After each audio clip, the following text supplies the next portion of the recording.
Okay, so DevRem is asking for the Zcash analysis. Yeah, it's been quite a while, 7 days. I'll be happy to. So here's a Zcash that uh, one of my readers and followers, also a fellow technical analyst, that Enriquez C11 had pointed out initially when he said he spotted a cup and handle. And I think this was pretty interesting, so I had made it into a post as well. But some time has passed, so let's get back to it. From a daily point of view, nothing really has changed much. It's channeling.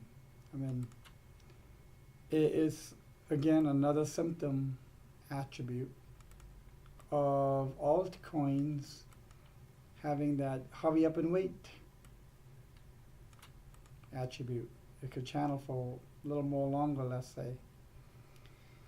And obviously the cup portion is here. Now, what is different here is that this is a logarithmic chart. What I'm going to do is I'm going to linearize it into a linear chart. I'm going to analyze it from that perspective because it's going to be a little different. So we all remember this.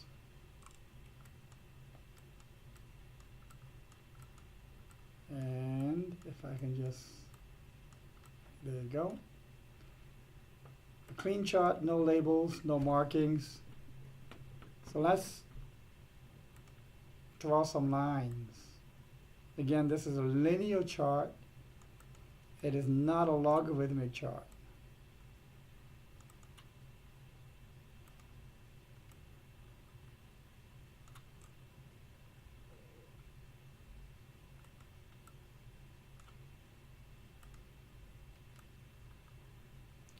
If I connect the tops, the true tops, peak tops, it'll look like this.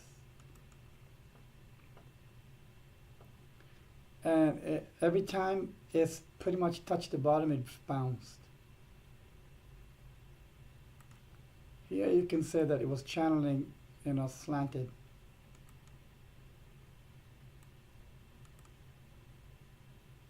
Slope. Every time it touched, it flew off the bottom. And so this top line is very interesting. There is every wave is a three wave whenever you touch from one side to the other. Let's look at it.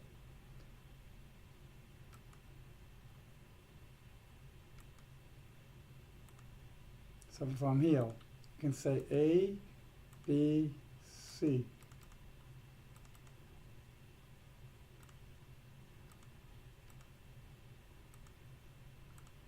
Okay. And from here too.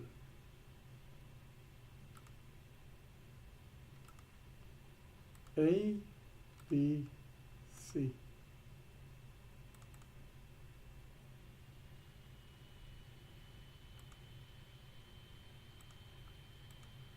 Okay. And from here, A, B, C. One could argue this was maybe a 5, but I'm going to make it into an A, B, C.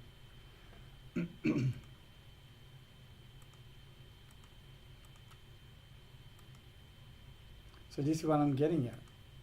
Right. So let's undo those ABCs so it doesn't get crowded.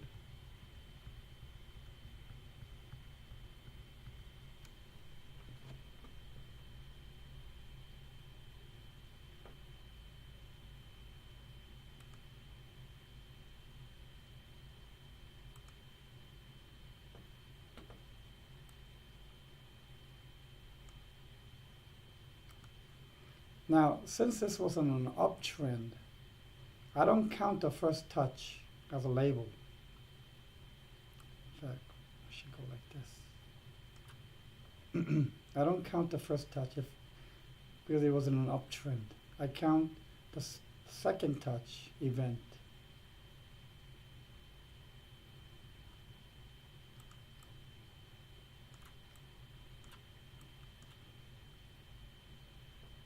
So So what I'm gonna say, a lot of people make that mistake. I even do it sometimes now. It's just unintentionally.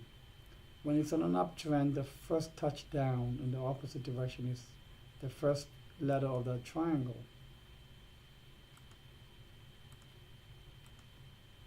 So A, B, C, B, C, and D is next. And then E. Okay. I would imagine this happening.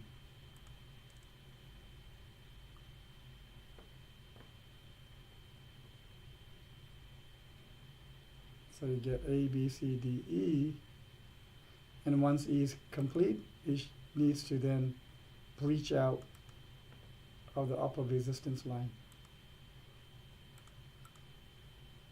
So I think what's on the shorter term, we're going to get that D, which currently sits, let's say, at 396 or so. So for a trader, you'd be looking forward to something like that.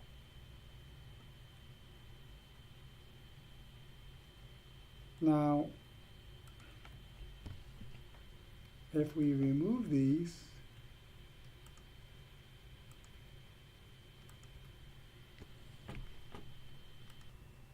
if you remove everything and redo it with a bit of a discounting, and this is valid, it has worked for me in the past, where I remove and don't pay attention to the to the spikings, for instance.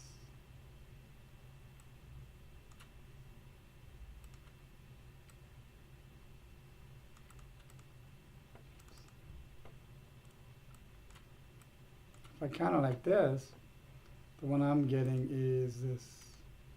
Get an A, B, C, D, and an E. So it could potentially be done. And if price, which is now increasing on a green spike,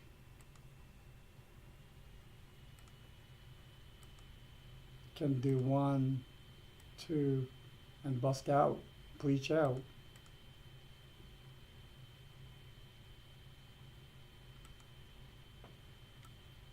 and put in a higher high from the start of the triangle, that'll bring this to 492 on a shorter time from now till early 2018 time frame.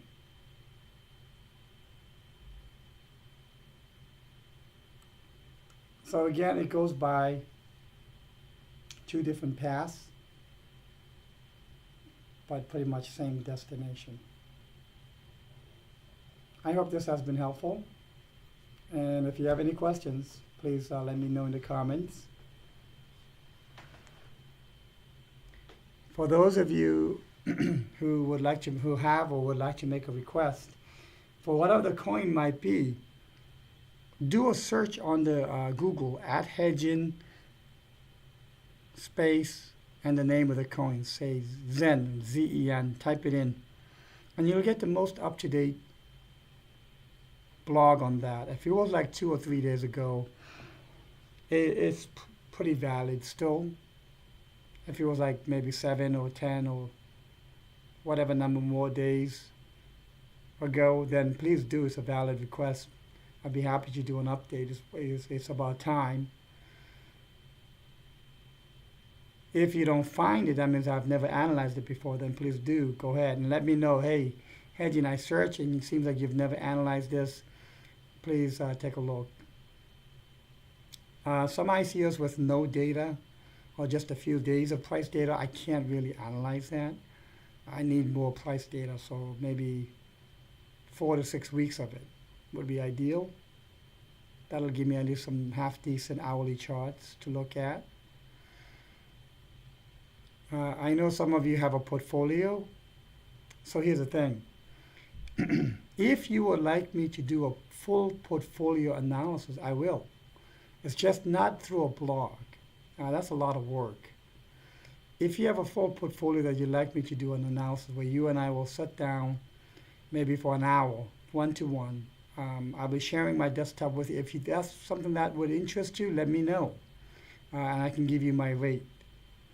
But if you put out like 5 different coins to analyze, I'll be happy to. The only thing is I'll probably just do one or two, because these take a lot of time, guys, to do the recording, then do the editing, and then I do the summary with the charts, and then the posting. It used to take 11 minutes or so per blog when I used to just write it. Now with the video, so it takes like half an hour each. So it takes a lot of time, and then after that, I do the commenting, whatever you. But my objective is not to be the analyst where you come to for the analysis on a constant basis, but I want to enable you to fish on your own, which is why I've made the book recommendations. And if you do get those books, announce it. Let me know. Please let me know, because then that'll give you a good idea as to how many others are embarking on the journey of technical analysis with Elliott waves. The other thing is, yes, if you've got a full portfolio you want me to analyze, or let's say you want some one-on-one consulting time, I'll be happy to. Just let me know. Contact me either through comments or through Twitter, and we can arrange that. I'll be happy to do that. Now that I'm not going to travel for probably another month or so, I think it'll be doable. So, and I'm not doing this to make a business out of it. Believe me, I don't need the money. But for the people who put up 3 to 5 whatever coins, and I only do one, and you want it fully covered, and this is the way to do it, I guess. Okay? So let me know either way, whatever you like. Last but not least, I've mentioned this already. I'm trying to get the greatest visibility I can in the blog. And I'm sure you, if you had a blog that's very active as well, you would do the same. And it's not because I'm debunking the low reputation score level people at all. No, not at all. I'll still continue taking your requests, posting it, and so on. But I'm going to give a little more emphasis to the high value upvoters, even when they don't make the top 5 on a weekly basis, because that really is, to me, the shortest pathway to gain greater visibility, to help as many and more people as possible. I think the YouTube video is also giving me a lot of visibility too, which is a great thing. And a lot of the YouTube viewers are now opening, seems like a good number, or some of them are opening Steemit accounts to be able to get faster access to my blogs, and that's fantastic. But just as an FYI, that will be what I will be doing on a on-demand point of view. I'll probably take a few of the higher upvote, higher valued followers and readers, and respond to them a lot faster. But you probably may not even notice a difference because I so actively post the blogs and analysis, especially when I'm not traveling. Okay, I'm only down to like 6 or so posts per day, but when I get back, it'll be ramped up again, so that even the 2 or 3 coin requesters will get it all covered probably within the same day. So for the new followers, new readers, thank you. Welcome to the blog. I have an intention of putting up a didactic educational Elliott wave videos, but I was kind of thinking before I do that, I want to see a lot more people actually purchase the book, because when you want to study something, you don't just use the video. It's good to have a book, and the book is the same book that I learned from. It's from the masters of Elliott waves, in my opinion. Okay, thank you, and I'll talk to you soon again.